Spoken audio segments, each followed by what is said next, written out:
제 이름은 서연이에요. 19살이죠. 18번째 생일날 저녁, 이모는 부엌에서 케이크를 자르고 있었고, 이모부는 거실에서 자기 농담에 너무 크게 웃고 있었고, 사촌은 마치 우리 가족이 세상에 자랑할 만한 존재라도 되는 양 사진을 찍고 있었죠. 저는 침대 가장자리에 앉아 노트북을 켜놓고 할머니의 변호사님과 통화하고 있었어요. 변호사님은 11분 40초 만에 송금을 완료하고 계셨죠. 11분 40초. 그게 전부였어요. 부모님이 저에게 남겨주신 모든 재산을 이모와 이모부가 다시는 손댈 수 없는 안전한 신탁 계좌로 옮기는 데 걸린 시간이었죠. 18살이었어요. 생일이었죠. 그리고 저는 그 순간을 2년 4개월 동안 계획해왔어요. 다음 날 아침 이모가 매달 확인하던 지난 10년 동안의 계좌 명세서를 열어봤을 때 모든 돈이 사라져 있었습니다. 도난당한 건 아니었어요. 보관된 거였죠? 차이가 있습니다. 그리고 그 차이가 바로 이 이야기의 전부입니다. 모든 이야기를 하기 전에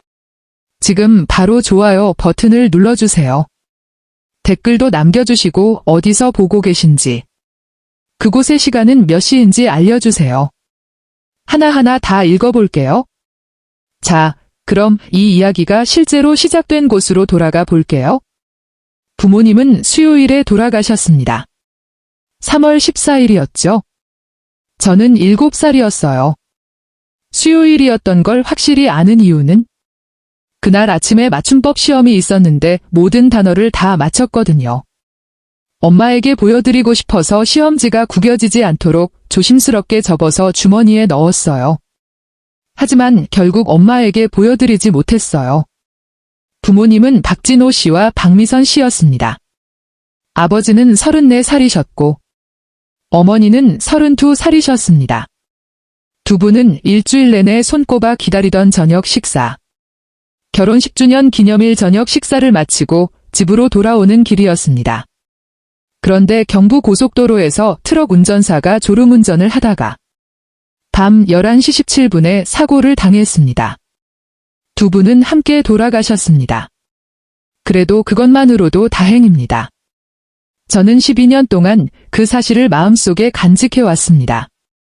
적어도 두 분은 함께 계셨습니다. 아버지께서는 생명보험에 가입하셨습니다. 2억 4천만 원이었습니다. 제가 태어난 해에 가입하셨는데 그게 바로 아버지의 모습이었습니다. 사랑하는 사람들이 어떻게 될지, 자신이 더 이상 곁에 없을 때 어떻게 될지 생각하는 분이셨습니다. 어머니도 생명보험에 가입하셨습니다. 1억 8천만 원이었습니다. 두 분의 보험금을 합쳐서 4억 2천만 원이었습니다. 모두 제게 남겨졌습니다. 그들의 외동딸, 7살짜리 소녀, 완벽한 맞춤법 시험지를 코트 주머니에 접어넣은 아이, 그리고 아파트도 있었다. 수원에 있는 38제곱미터짜리 아파트. 부모님께서 6년 동안 대출금을 갚아 오셨던 곳. 돌아가셨을 당시 시가는 9,500만 원이었다. 그 아파트도 내게 상속되었다. 총합해서 부모님께서 내게 남겨주신 것은 5억 1,500만 원이었다.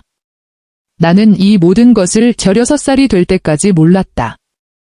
왜냐하면 이 모든 것을 관리하는 사람, 할머니께서 내 법정 후견인이자 으로 지정하신 바로 아버지의 누나, 내 고모, 최현재 이모였기 때문이다. 최현재 이모에 대해 이야기해드리자. 현재 이모는 분당에 있는 방 4개짜리 아파트에서 남편 최대수 씨와 딸 예린이와 살이 많은 내 고모의 이름은 현재 이모였다. 대수 삼촌은 자동차 보험 판매원이었습니다. 기아 카니발을 몰았고 반팔 셔츠를 즐겨 입었으며 특이한 버릇이 있었습니다. 남들이 하는 말에는 항상 동의하는 척하다가 반대로 행동하는 버릇 말입니다. 현재 이모는 시간제 강사로 일했습니다. 제가 그들과 함께 살았던 10년 내내 이모는 같은 머리 스타일을 고수했습니다. 단정하게 묶은 살짝 비뚤어진 머리는 이모가 무엇을 보든 항상 실망한 표정을 짓게 했습니다. 할머니께서 이모를 제 후견인으로 지정하셨을 때 이모는 변호사와의 면담에서 울었습니다. 진짜 눈물이었습니다. 얼굴을 타고 흘러내리는 눈물이었습니다. 이모는 제 손을 꼭 잡았습니다. 이모는 말했습니다. 진호의 딸은 이제 내 딸이야. 내 딸처럼 돌볼 거야. 이모는 그렇게 말하며 제 손을 꽉 잡았습니다. 저는 7살이었습니다. 저도 이모의 손을 꼭 잡았습니다. 저는 이모를 완전히 믿었습니다. 부모님이 돌아가신 후 4월에 그들의 아파트로 이사했습니다. 복도 끝에 있는 방이었어요. 화장실 옆이었죠. 아파트에서 가장 작은 방이었어요. 예린이는 두 번째로 큰 방을 썼어요. 창문으로는 공원이 보였죠. 예린이 방에는 책상과 책장이 있었고 생일 선물로 받은 조명이 달린 화장대 거울도 있었어요. 제 방에는 싱글 침대와 문이 제대로 닫히지 않은 옷장, 그리고 옆 건물 벽을 향한 창문이 있었어요. 짐을 푸는데 40분이나 걸렸어요. 침대에 앉았어요. 코트 주머니에 손을 넣었어요. 맞춤법 시험지가 아직 거기 있었어요. 시험지를 다시 한번 접어서 옷장 맨 뒤쪽에 다른 물건들 뒤에 넣었어요. 울지 않았어요. 저는 7살이었고 이미 제가 그렇게 결정했다는 것도 몰랐지만 이곳은 집이 아니라고 결심했거든요. 그리고 그곳을 내 집으로 삼지 않겠다고 다짐했어요. 왜냐하면 내 집은 다른 곳에 있었으니까요. 그리고 집은 이미 떠나갔어요. 처음 몇 년은 그렇게 힘들지는 않았어요. 나는 솔직히 말하자면 이모가 밥을 챙겨주셨고 학교에도 데려다 주셨고 학부모 회의에도 참석하셨어요. 겉으로 보기엔 보호자로서 해야 할 모든 걸 다 하셨죠. 하지만 뭔가 달랐어요. 처음엔 사소한 것들이었지만요. 예린이는 매년 3월이면 새 학교 신발을 받았어요. 하지만 전 예린이가 작년에 신던 신발을 물려받았죠. 예린이는 사설 영어 학원에 다녔는데 일주일에 3번 오후에 한 회에 6만 원이었어요. 전 도서관 책으로 공부했고요. 예린이는 매년 생일 파티를 했어요. 친구들, 케이크, 선물 예산까지 지모가 마치 자랑이라도 하듯 큰 소리로 얘기하셨죠. 제 9번째 생일에는 이모가 미역국을 만들어주시고 색연필 세트를 선물해 주셨어요. 고맙다고 했죠? 그리고 그 색연필들을 잡을 수 없을 만큼 작아질 때까지 다 썼어요. 왜냐하면 그건 제 거였으니까요. 그리고 그 아파트에서는 자주 느끼지 못했던 감정이었어요. 왜 그런지 묻는 걸 멈췄죠. 답을 이해하기 훨씬 전부터요. 답은 16살 때였어요. 할머니, 그러니까 아버지의 어머니이자 이모를 제 후견인으로 지정하신 분. 이름은 박복순이었어요. 할머니는 79살이셨죠. 수원의 작은 집에서 혼자 사셨는데 이모네 아파트에서 버스로 3번이나 가야 하는 곳이었어요. 저는 격주 일요일마다 할머니 댁에 갔어요. 이모가 가라고 해서 간 건 아니었어요. 할머니께서 매주 토요일 밤 8시에 정확히 전화를 걸어 오실 거냐고 물으셨기 때문이에요. 저는 항상 간다고 대답했죠. 할머니 댁에서 나는 냄새가 제가 자란 집 냄새 같았거든요. 같은 비누 냄새. 부엌에서 풍기는 밥 냄새. 어딘가에 도착해서 기쁜 그 느낌. 10월의 어느 일요일. 내가 16살 2달이었을 때 할머니는 부엌 식탁에 나를 마주 앉히셨다. 할머니는 두 손을 식탁 위에 얹으셨다. 한참 동안 나를 바라보시더니 말씀하셨다. 서연아, 너에게 할 말이 있단다. 진작에 했어야 했는데 미안하구나. 나는 젓가락을 내려놓았다. 할머니의 목소리에서 무언가 느껴졌다. 가슴이 철렁 내려앉았다. 할머니는 식탁 위로 종이 한 장을 밀어주셨다. 은행 명세서였다. 내 이름으로 된 계좌였다. 나는 계좌 개설 잔액을 보았다. 5억 1,500만 원.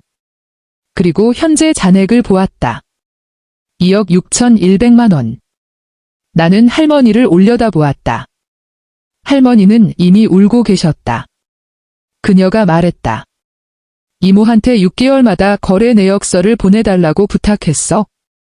처음 2달은 보내줬는데 그 후로는 안 보내더라고. 지난달엔 내가 직접 은행에 갔어. 그녀는 눈물을 닦았다. 2억 5,400만 원.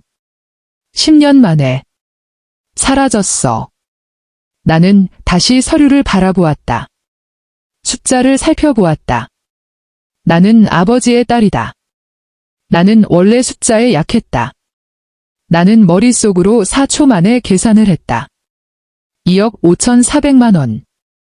10년 동안. 1년에 2,500만 원. 한 달에 200만 원. 10년 동안 매다. 부모님의 돈 200만 원이 내 계좌에서 빠져나갔다. 도서관 책으로 공부하는 동안, 예린이가 신던 신발을 신고 다니는 동안, 콘크리트 벽을 마주보고 제일 작은 방에 앉아 있는 동안, 나는 그 서류를 아주 조심스럽게 내려놓았다.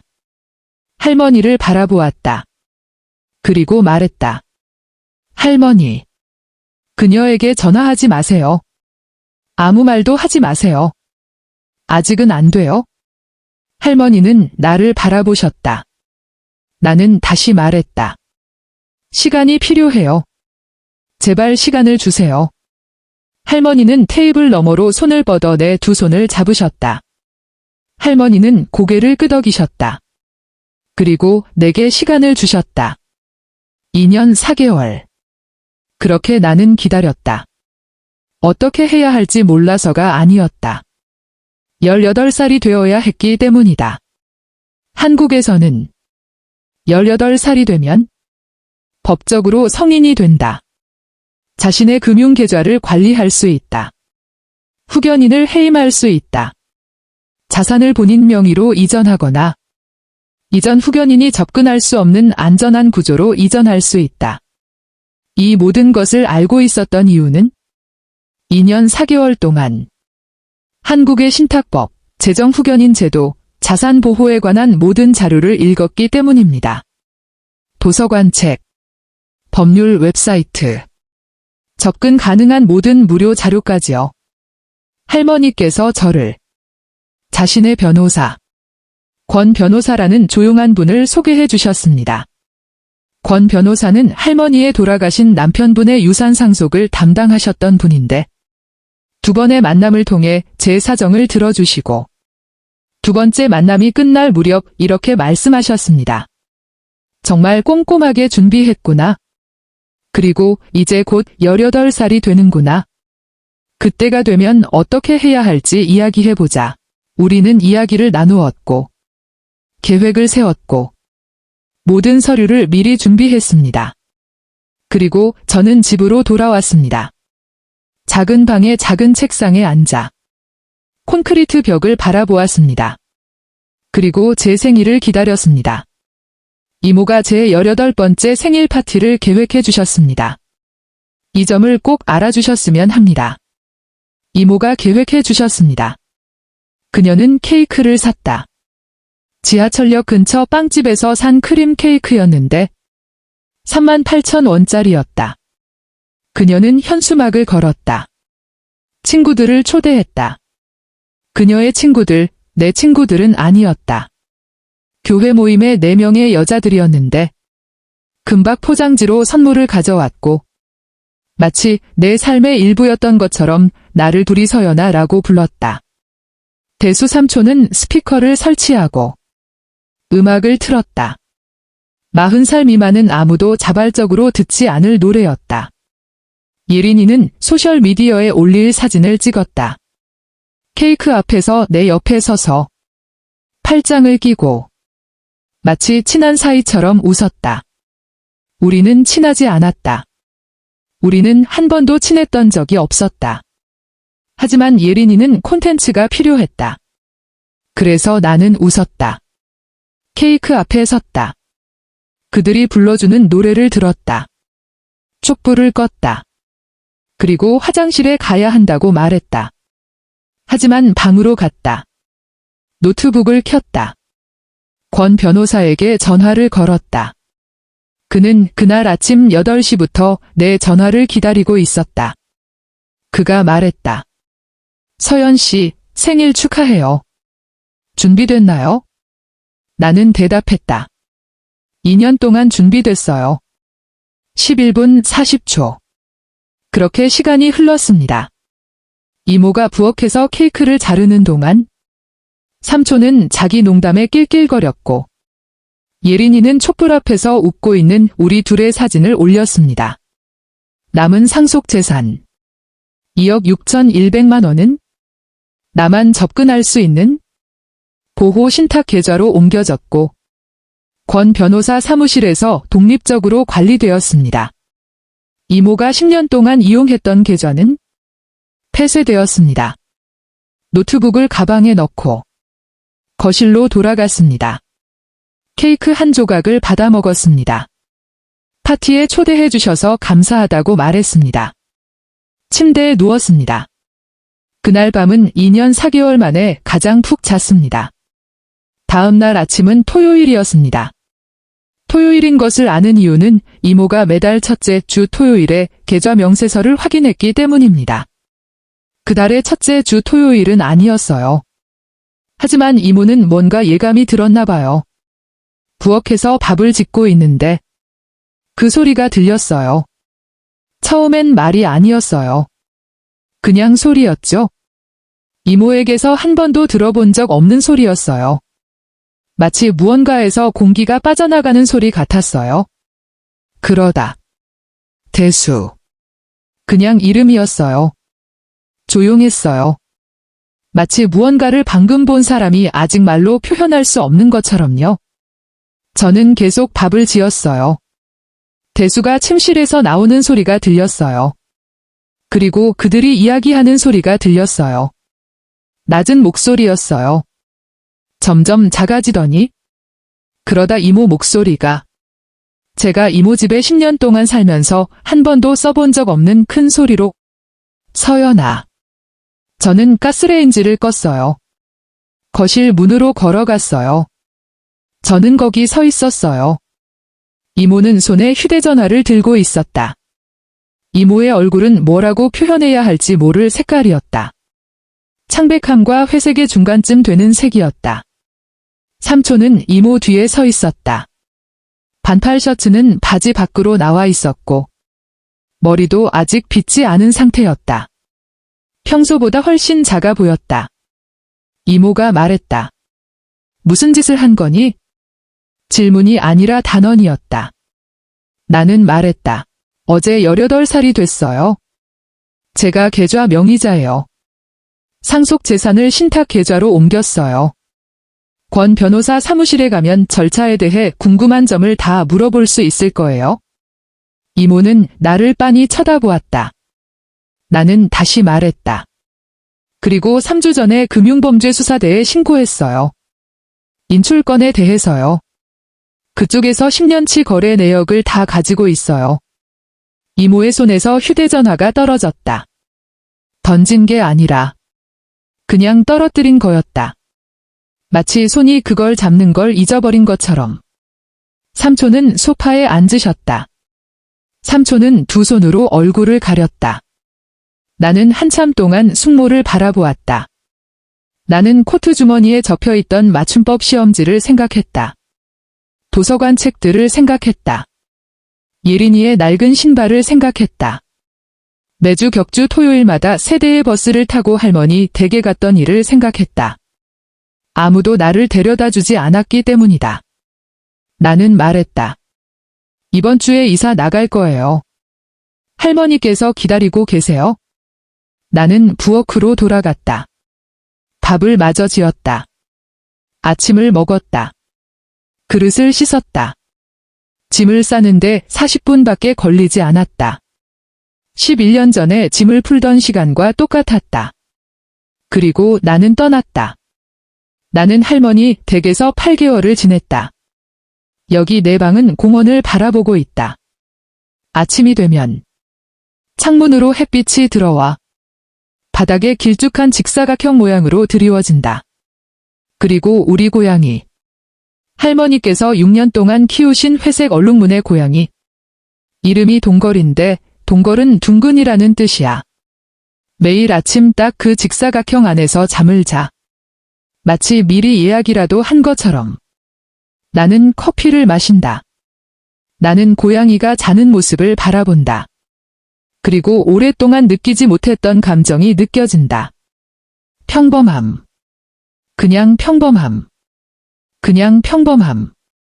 생존하는 것도 아니고, 기다리는 것도 아니고, 무언가를 세는 것도 아니고, 그냥 사는 것. 수사는 진행 중이다. 모든 것을 다 말씀드릴 수는 없다. 하지만 한 가지 말씀드릴 수 있는 것은 2억 5,400만 원이라는 금액은 10년 동안 아주 명확한 흔적을 남긴다. 무엇을 찾는지 아는 사람이 찾기 시작하면 말이다. 권 변호사는 인내심을 가지라고 한다. 나는 인내심이 많다. 할머니는 여전히 매주 토요일 밤 8시에 전화를 걸어오십니다. 지금은 할머니와 함께 살고 있는데도요. 전화가 올 때 제가 옆방에 앉아 있어도요. 어쨌든 할머니는 전화를 걸어오십니다. 그리고 저는 항상 전화를 받습니다. 할머니는 항상 이렇게 물으십니다. 서연아, 괜찮니? 그리고 저는 항상 이렇게 대답합니다. 네, 할머니. 정말 괜찮아요. 지난 토요일에도 8시에 할머니가 전화를 걸어오셨습니다. 저는 전화를 받았습니다. 할머니는 이렇게 물으셨습니다. 괜찮니? 저는 제 방에서 자고 있는 동거리를 바라보았습니다. 아침 햇살. 손에 든 커피를 바라보았다. 11분 40초를 생각했다. 2년 4개월을 기다린 것을 생각했다. 코트 주머니에 접혀있던 맞춤법 시험지를 생각했다. 아직도 침대 및 신발 상자 안에 있는 시험지를. 할머니, 저는 괜찮아요. 진심으로 한 말이었다. 가기 전에 이 영상을 보고 있는 모든 분들께, 집처럼 느껴지지 않는 곳에서 살고 있는 분들께, 어딘가에서 살아가는 것이 아니라 그저 버티고 있는 분들께, 사랑해야 할 사람들에게 조종당하고 있는 분들께, 사진 찍을 때는 웃어주고, 케이크는 자르고, 생일 축하 노래는 불러주고, 아무도 보지 않을 때, 결코 자기 것이 아니었던 것을 빼앗아 가는 분들께, 제 말을 들어주세요. 큰 소리로 말할 필요도 없고, 소리 지를 필요도 없고, 싸울 필요도 없고, 누군가에게 믿어달라고 애원할 필요도 없어요. 그냥 기다려야 해요. 그리고 배우고, 그리고 준비해야 하죠. 그리고 그 순간이 오면 준비되어 있어야 해요. 11분 40초. 딱 그 시간이었어요. 이 채널을 구독해주세요. 알림벨을 눌러주세요. 매주 저는 여러분께 침묵을 지키고, 기다리며, 준비하고, 그리고 모든 것을 바꿔놓은 사람들의 이야기를 전해드립니다. 생일 케이크 한 조각을 먹는 시간 동안 말이죠. 지금 바로 댓글을 남겨주세요. 서연이의 이야기에서 당신을 완전히 멈추게 한 순간은 무엇이었나요? 모든 댓글을 읽겠습니다. 다음 이야기에서 만나요. 몸 조심하세요. 그리고 기억하세요. 인내는 약점이 아닙니다. 인내는 현명한 사람이 가진 가장 강력한 무기입니다.